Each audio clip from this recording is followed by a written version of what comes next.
Alright mates, how's it going? In today's video, episode 5 of Lord of the Clans by Christie Golden. Let's go! 'Twas a bright day, warm but not too hot, perfect fighting weather.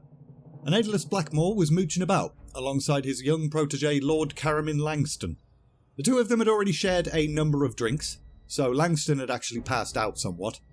But Aedlus was still going, stuffing his face and pouring red wine down his throat. Life was great. Thrall was generating a whole bunch of monies. Everyone had laughed and mocked Aedlus when he'd returned with his little pet orc. But who was laughing now, Cheers then erupted from the crowd, and Aedlus raised himself up to see that Thrall had won yet another battle in the arena. So he waved his servant Tamis Foxton over. My lord, how many is that today? How many what, lord?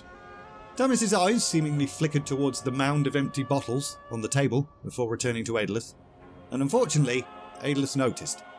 Counting the bottles, you pathetic excuse for a man. You farm out your own wife. Monsters suckling her teats. And you dare imply that I have weaknesses? I wanted to know how many rounds Thrall has won. You cock. Right, of course, half a dozen, all in a row. Tamis then paused, looking sheepish and miserable. With all due respect, this last one taxed him. You sure you want to put him through more matches? Idiots. Blackmore was surrounded by idiots, he thought. Even Sergeant had given him shit this morning, suggesting the orc needed more of a rest. What?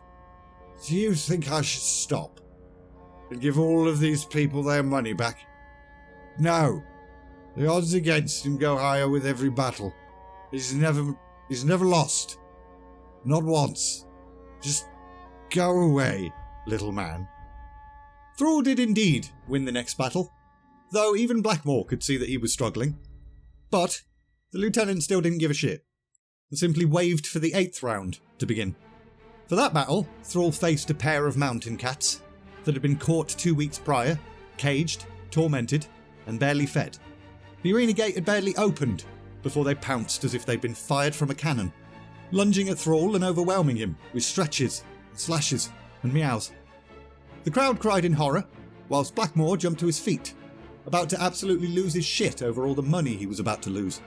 However, Thrall then screamed in rage, shook the animals off, grabbed them, and bloody annihilated the bastards.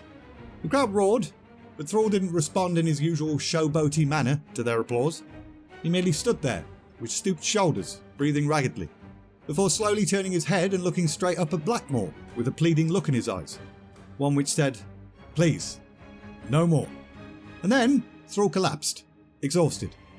The crowd responded vocally, almost sounded like there was sympathy in the air. Sergeant then entered the arena and addressed the lieutenant in front of the crowd. Lord Blackmore, will you cede this last challenge? There was a brief pause, whilst literally everyone stared at Blackmore intently. No. Alright then.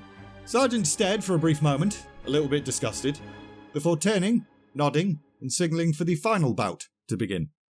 Several men then scurried onto the field, removing the dead mountain cats and handing Thrall the weapon that he was permitted to use for this final round. A morning star, a studded metal ball attached by a chain to a stick. So Thrall climbed to his feet and took the weapon. He was trembling. Everyone could see it, barely able to stand upright. The arena doors started to open, and Thrall prepared himself mentally. But, for a moment, nothing emerged.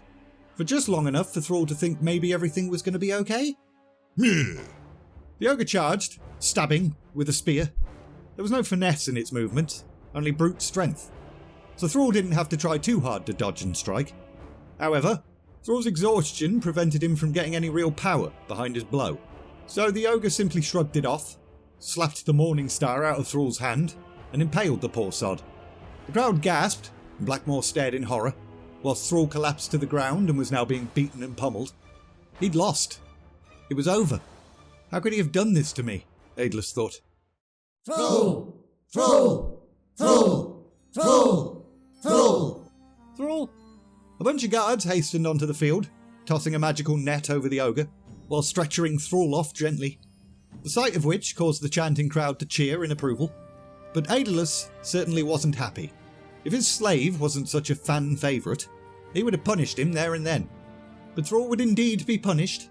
Too much money had been lost this day. Thrall woke up in his cell, not entirely sure how he'd got there. But after that initial shock, he then realised he'd never felt this much pain in his entire life.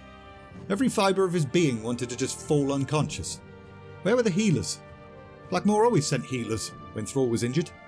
And the Master would always visit, provide praise. Sure, Thrall had lost. That was a first. But surely the Master would still appreciate how well Thrall fought for 9 battles in a row. Soon enough, Thrall heard the cell door open. He couldn't lift his head to see, but the sound of his master's voice came soon after. The healers will be here, but they won't be here anytime soon. I want to see you suffer, you poxy son of a whore. A boot then kicked Thrall straight in the stomach. Lost thousands because of you. Thousands! More strikes landed, from both boot and fist, over and over and over again. And Thrall just lay there, in absolute agony. Blackmore had seen him. He knew how exhausted he'd been, but had seen him rally, again and again and again, holding his own 8 out of the 9 times. He'd fought with everything he had, and yet still, it was not good enough for Blackmore. Nothing was good enough for Blackmore. Let the others have their turn. The Master stepped away, but Thrall could now hear other footsteps. Several men, by the sounds of it. And then, all of them started beating the crap out of him. And it was in that moment that Thrall finally passed out. Sometime later, the Orc woke up again, this time with 3 healers working on him, using their salves and stuff. He could feel that breathing was already much easier, and that the pain had somewhat subsided. Thank you. Don't flatter yourself, monster. Once the coin stops flowing, so too does the salves. So you'd better not lose again. And so, Thrall stayed silent the entire rest of the time the healers were there. They may have had gentle touches, but there was no compassion in these men. Thrall understood now. They only healed him because Blackmore paid them to do so. Eventually those 3 assholes left, and Thrall sat upright, only to be startled by the fact that Sergeant was standing right there. I pulled them off you, but not before they'd had their sport. I'm sorry, lad. You amazed me in the ring today.